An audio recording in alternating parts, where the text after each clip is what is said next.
Good morning, and thanks for joining me for Rise and Crime, your morning caffeine hit all about crime. I'm Mama Jules, and let's start in Colorado, where last week a preliminary hearing revealed some details in the case against an Aurora dentist who has been charged with first-degree murder of his wife. 45-year-old dentist James Craig and his wife, 43-year-old Angela Craig, have what seemed to be a pretty typical Christian love story. They met while James was getting his undergrad at Brigham Young University, and they married early. And while James was working his way through dental school at the University of Missouri, Kansas City, the two began to add children to their family. Eventually, James and Angela had a total of 6 children. And this craziness and chaos of 6 kids, that was nothing new for Angela. She came from a family of 10 kids. And her son even said, when talking about his mother, that she loved lots of things, but that she didn't have time for them all because she had 6 children instead. Well, things weren't moving along swimmingly for the couple, despite the vacation pics and family photos that pepper the shared Facebook account. And I did say shared Facebook account because I know a lot of people think that's a huge red flag when a man and a woman share a Facebook account. You can have your opinion, whatever. I just wanted you to know they have a shared account. Okay. According to Angela's sister, James had cheated on Angela multiple times in their marriage, and James was also struggling financially. This was despite the shiny facade of Summerbrook Dental Group in Aurora, and James had also filed for bankruptcy in 2020. And it was at that time that his dental school friend named Ryan stepped in and he bought a portion of the practice. And how he did this is he kind of bailed James out. He actually didn't work as a dentist at Summerbrook, but he was adding it to a group of practices that he owned. So he stepped in and was trying to help his friend Ryan. Now, despite trying to turn around James' financial woes, Ryan said in the arrest affidavit that James was on the verge of filing bankruptcy again. Well, on March 6th of this year, an office manager, whose name has been redacted from the legal documents, said she was working late at Summerbrook when, surprisingly, James returned to the office after it was closed. She said she saw James using the exam room computer with the lights off, which just seemed odd to her because he had his own desktop computer in his office, and he also frequently brought a laptop to and from the office. Well, after about 30 minutes, James left the office and then he texted the office manager saying that he would be receiving a personal package and he asked her not to open it. Well, that personal package arrived 7 days later and another employee opened the package. Inside, they found potassium cyanide, and it was written on a canister with like the danger poison symbol on the canister, so they were very alarmed. And then they realized this was the package they weren't supposed to open. So the two sealed the package back up and left it for James. Well, all of this became very concerning for the office staff since Angela had been sick in recent weeks. In fact, on the same day that James was sneaking around the office after hours buying cyanide on the exam room computer, his wife was visiting the ER at Parker Adventist Hospital. She had been feeling dizzy and weak. Well, Angela was released that same day of that ER visit, but she returned just a few days later on March 9th with the same symptoms. And hospital staff admitted Angela into the hospital on that visit, and then she was released a few days later. And basically, doctors are a little baffled. They've run a ton of tests. There's a whole bunch of text messages between Ryan and a family friend that explain all the tests that have been run, and they're just not finding anything. Well, then, she was home just one day and then returned to the hospital again. And it was on this visit where James' story about Angela's illnesses starts to fall apart and where police start to piece it together. While Angela was unresponsive in the ER, James took a phone call from another doctor. Now, his business partner, Ryan, he had showed up at the hospital with his wife, and he took this opportunity where James was distracted to alert the attending physician to his worries about Angela being poisoned. See, the office staff, they had told Ryan about the mysterious package that had been errantly opened. And Ryan put two and two together. Mysterious illness that doctors can't pinpoint, shady behavior by James. And the office staff, well, they were also doing the math, and they knew the relationship between James and Angela was not good. James had even mentioned that he was wanting to divorce Angela. Well, as officers are becoming involved in the potential poisoning, Angela is crashing in the ER, and she's admitted to the ICU where she is placed on a ventilator. The attending physician that Ryan had told about the potential poisoning, well, he confronts James, and James denies the story about the potassium cyanide. James then immediately calls Ryan, who has walked out to his car, intending to leave the hospital. Okay, in this conversation, James initially denies that he purchased the poison. He's saying the surprise package contained a ring for Angela. Eventually, he changes his story and he tells Ryan that Angela actually dared him to order the poison and that she wanted to harm herself. He told Ryan he ordered it because he was playing sort of a game of chicken with Angela. Okay, the next day, as police get involved while Angela is near death in the ICU, James sends a lengthy text to Ryan, begging him to remain quiet about the cyanide and reassuring him that he has no requirement to talk with police. And police, well, they're not wasting any time. They are serving search warrants for James and Angela's home, where they eventually seize both of their phones and computers, and then also multiple protein powders and 2 bags of white powder that were not labeled. All right, and then things take a turn for the worse. After 3 days in the ICU, Angela is declared brain dead, and she's removed from life support.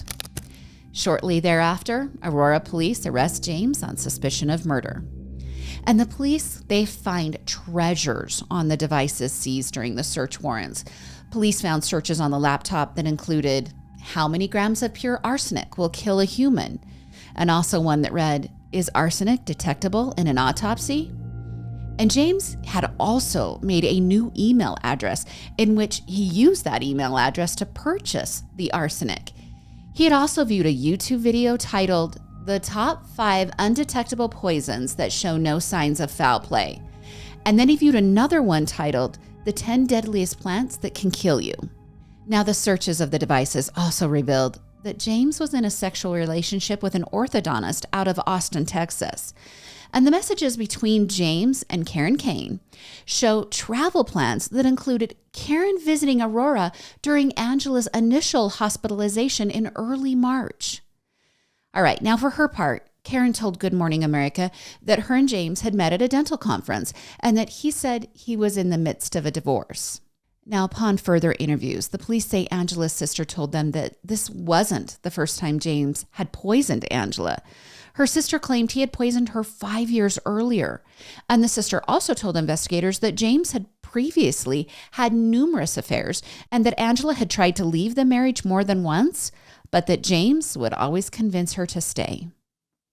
Well, James is being held on a $10 million cash bond and has yet to make that bond, and his next arraignment is scheduled for August 29th.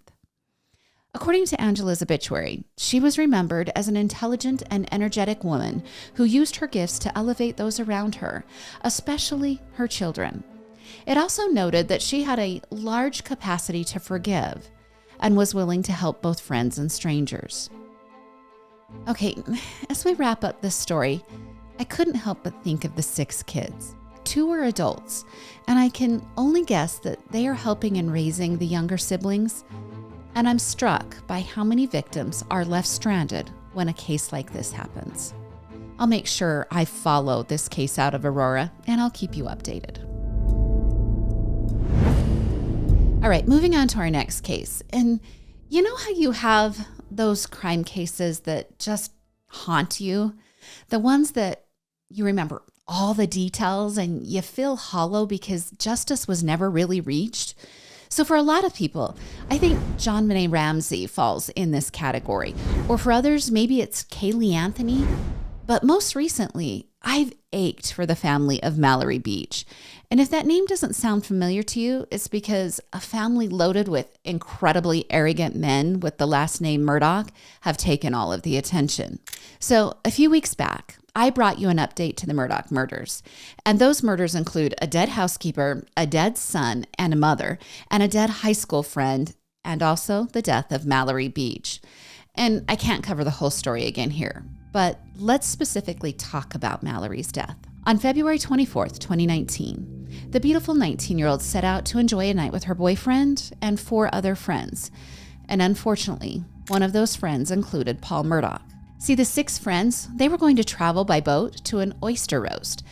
And after enjoying the party and several alcoholic beverages, the 6 attempted to return by boat to Paul's grandfather's Chechesi River homestead. Now, during the return trip, Paul insisted upon stopping at a bar in Beaufort. And Paul, using his oldest brother's ID, drank several shots with one of the passengers before returning to pilot the boat the rest of the way up the river. And it's during this stop at the Beaufort bar that the last haunting pictures of a smiling and seemingly smitten Malory were captured on security cameras at the dock. Now, when Paul began driving erratically, some of the friends asked him to allow someone else to drive, but he refused. And at 10:20 in the morning, the boat slammed into a piling at the Archers Creek Bridge. The impact flung Malory from the boat, and her body was not recovered from the chilly waters until 8 days later. Now, immediately following the accident, Paul's father, Alex, showed up at the hospital to do damage control. He was trying to speak to the passengers of the boat before law enforcement could. And Alec even tried to get one of Paul's friends to claim he was driving the boat because an obviously inebriated Paul had a blood alcohol content of 0.24. That's 3 times the legal limit. Now, Paul was eventually charged with 3 felony counts for boating under the influence causing death, and he was released on bond. And before he could face his day in court, Paul and his mother were murdered, and his father, Alec, was found guilty of those murders earlier this year. Now let's get back to Malory. Her family has only civil opportunities now to arrive at some form of justice for their daughter, who was taken far too soon. And just last week, her family reached a $15 million settlement with Parker's convenience store that sold alcohol to Paul. Now, the settlement discussion was not intended to be disclosed. That was at least according to the attorney for Parker's convenience store. But the Beach family attorney, Mark Tinsley, he told Fox News that it wasn't about the money. He said the settlement needs to be discussed publicly so that the other stores, like Parker's, understand that if you sell alcohol illegally, you will be held accountable. Now, the Parker's convenience store attorney feels the outsized publicity on the Murdaugh family and this case being tethered to convicted murderer Alec Murdaugh all but ensured Parker's would not receive a fair trial. But this is just one step in the justice process for Malory. Last January, the Murdaugh estate settled a civil lawsuit with the Beach family. And according to People magazine, attorney Mark Tinsley feels the once powerful Murdaugh name has caused many victims, not just Malory Beach, to be overlooked.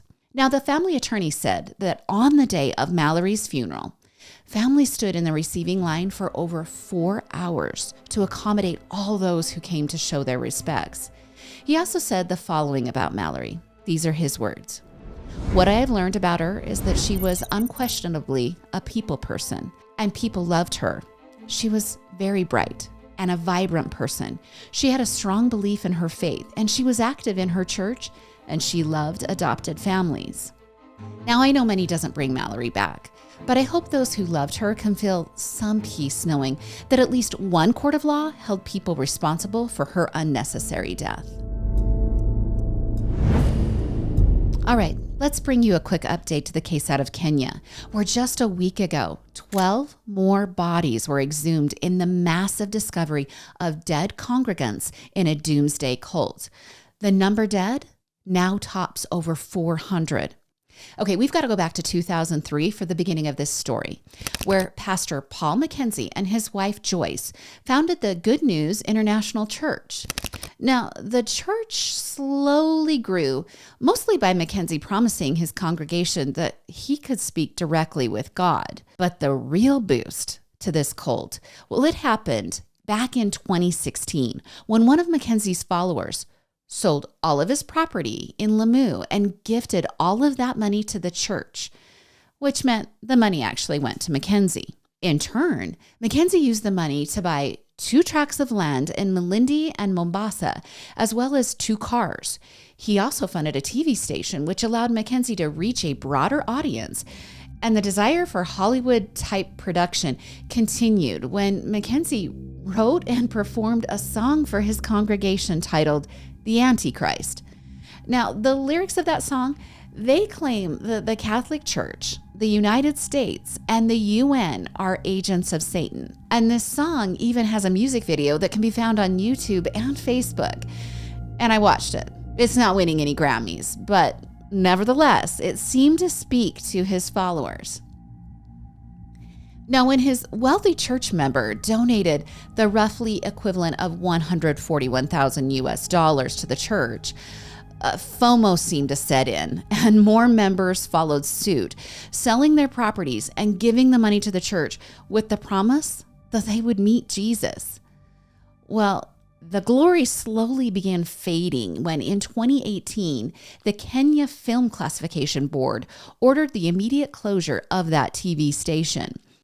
See, Mackenzie and his wife, they'd already been arraigned in court on charges of religious radicalization and also promoting extreme belief systems.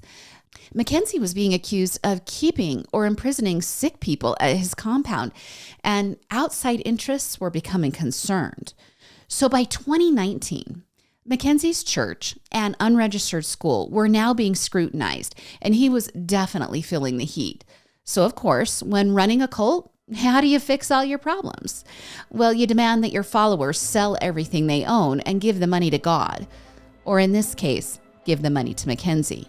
And then he also asked them to starve themselves to death to expedite the meeting of God.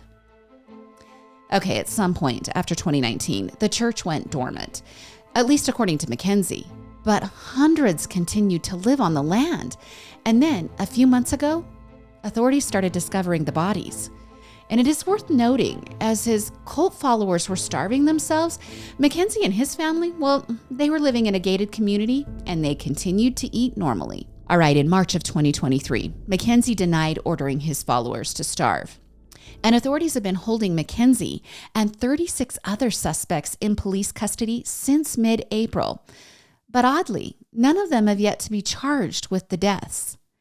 Now, 30 of the suspects being held, they did participate in a hunger strike until prosecutors threatened them with charges for intentionally trying to end their lives, and then they began eating again.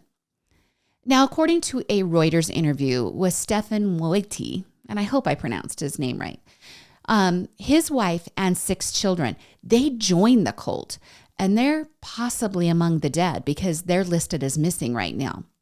Well, this gentleman, he said Mackenzie had told them to starve themselves ahead of the world ending, which was supposed to happen on April 15th, 2023. He also said Mackenzie promised he would be the last one to die and that he would lock the doors when that was about to happen. Now, there is some good news when it comes to the rising death toll.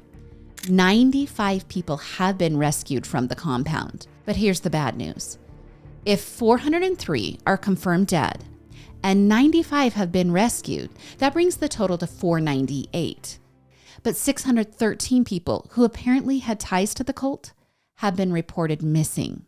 So simple math leads one to believe the death toll will continue to rise.